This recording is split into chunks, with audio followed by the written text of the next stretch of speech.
এই প্রশ্নগুলো তোলা যে এটা আসলে অভিনয় ছিল, মূলত জামাত শিবির এটাকে 5ই আগস্ট ঘটিয়েছে, সার্জিস হাসনাতরা অভিনেতার ভূমিকা ছিলেন। জনাব ফজলুর রহমানের এই কথা, যদিও তাকে বিএনপির পক্ষ থেকে শোকজ করা হয়েছে, জবাব দিতে বলা হয়েছে, কিন্তু এই ধরনের কথাগুলো এই সময় কেন সামনে আসছে বা কেন তোলা হচ্ছে, সেটা কি শুধুই একজন ব্যক্তির কাজ, না এর পেছনে আরো বড় কিছু দেখেন আপনি? ধন্যবাদ।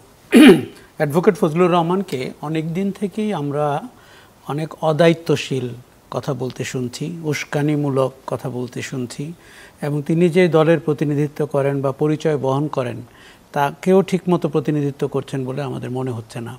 ওনাকে অনেকটা অ্যানার্কিস্ট মনে হচ্ছে, এবং ঠিক যেভাবে মাঠ গরম করে নিজেকে গুরুত্বপূর্ণ রাখা, আলোচিত রাখা, বিতর্কিত রাখা, আমাদের রাজনীতিতে এরকম একটা চল আছে। এবং বেশ কিছু ব্যক্তি, আমরা 54 বছরে যদি হিসাব করি, অনেকের নাম আমি বলতে পারবো। তাদের কখনো কখনো দল ছোট হয়, ব্যক্তি বড় হয়, কখনো কখনো তারা অত উল্লেখযোগ্য কোনো পদে থাকেন না, কিন্তু বিতর্কিত কথাবার্তা বলে আলোচনায় থাকেন।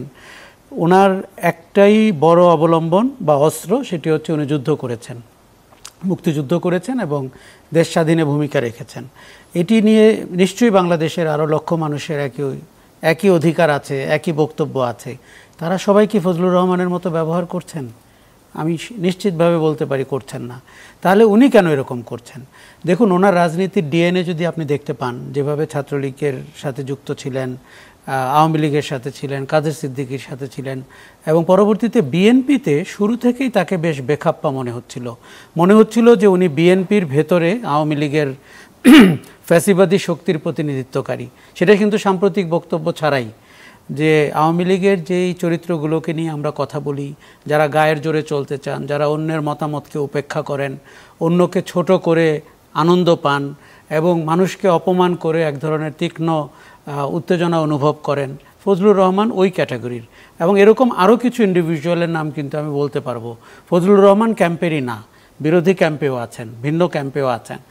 আপনি যদি বলেন যে উনি সার্জিস হাসনাত, এমনকি বৈষম্য বিরোধী আন্দোলন, গণ অভ্যুত্থান ইত্যাদি নিয়ে গত 12 মাসে যেভাবে কথা বলেছেন, আমি প্রায় ভাবতাম যে বিএনপিতে কি তাকে দেখার কেউ নেই, অথবা তাকে বলার কেউ নেই।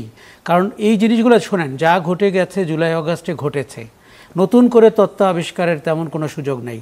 সার্জিস হাসনাতরা ছাত্রলীগ করতো কি না, শিবিররা কতটুকু আধিক্য বিস্তার করেছিল, কে গুপ্ত শিবির, কে প্রকাশ্য শিবির, এগুলো নিয়ে গবেষণা করে আমরা অভ্যুত্থানটাকে যতটা প্রশ্নবিদ্ধ করব, এর চেয়ে বড় কোনো উপকার কিন্তু আর হবে না। আপনি তাকে বর্তমান রাজনীতিতে কিভাবে মোকাবেলা করবেন, তার অনেক কর্মকাণ্ড নিয়ে আপনি কথা বলতে পারেন, কিন্তু ফজলুর রহমান একদিন একটা টক শোতে বৈষম্য বিরোধী আন্দোলনের একজন নেতাকে আমার সামনে উঠে যেতে বলেছেন।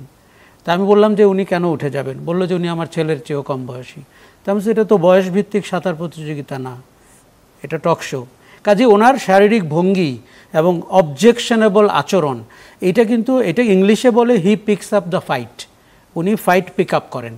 কাজেই আজকে উনি কোর্টে যেভাবে কথা বলেছেন, আমার মনে হয়েছে যে দেখেন, ওনার বাড়ির সামনে যে আন্দোলন হচ্ছে, যে পোস্টারের ভাষা, তার বিরুদ্ধে মব ভায়োলেন্স হচ্ছে, তাকে হত্যার হুমকি দেওয়া হচ্ছে প্যারিস থেকে, যেই পোস্টার দেখেছি আমি, যে ভাষা আমি দেখেছি, আমি অত্যন্ত নিন্দা জানাই। এবং এই মব ভায়োলেন্সকে আমি শুরু থেকেই অপছন্দ করি। আমার মনে হয় সরকারের খুব বড় ব্যর্থতা এটি।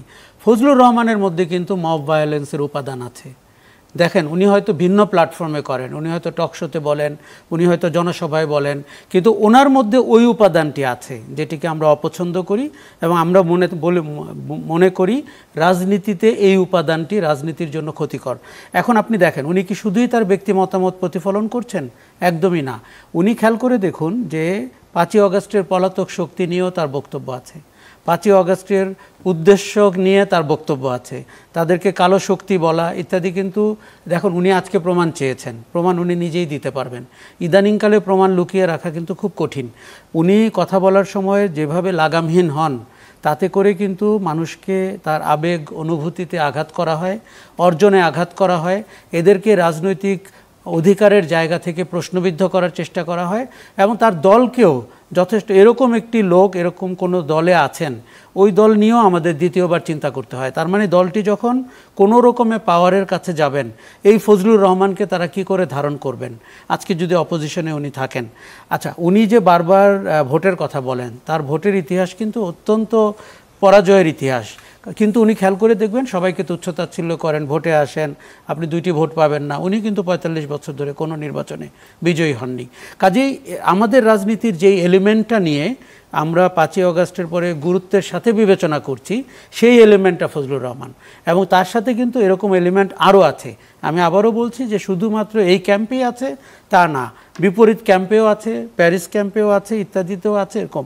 কিন্তু এতে কিন্তু রাজনীতির বড় ক্ষতি হচ্ছে। কেননা দেখুন, চটকদার কথা বলা, এক ধরনের বেয়াদবিপূর্ণ আচরণ করা, বয়স যাই হোক, এবং অন্যকে ছোট করা, এগুলো কিন্তু এই রাজনীতি 5ই আগস্টের রাজনীতি বলছে না। কেননা আমরা ওই সময় শেখ হাসিনার পতনে যতটা আগ্রহী ছিলাম, রাজনীতির সংস্কারেও ততটা আগ্রহী ছিলাম। দেখুন, রাজনীতিতে ভাষার ব্যবহার খুব গুরুত্বপূর্ণ। যে মহিলা পালিয়ে গেছেন, উনি কিন্তু একটি শব্দের জন্য পালিয়ে গেছেন, কিশোরদেরকে বা তরুণদেরকে রাজাকার বলে। কাজেই ফজলুর রহমান কিন্তু অনেক ভাগ্যবান যে তার, দেখেন, তার বাসার সামনে মবের আমি নিন্দা করছি। আমি সত্যিই চাই ফজলুর রহমান এরকম কোনো পরিস্থিতির ভেতর দিয়ে না যাক, কিন্তু ওনাকে নিশ্চিত করতে হবে উনিও যেন অন্যদের ব্যাপারে এরকম পরিস্থিতি তৈরি না করেন।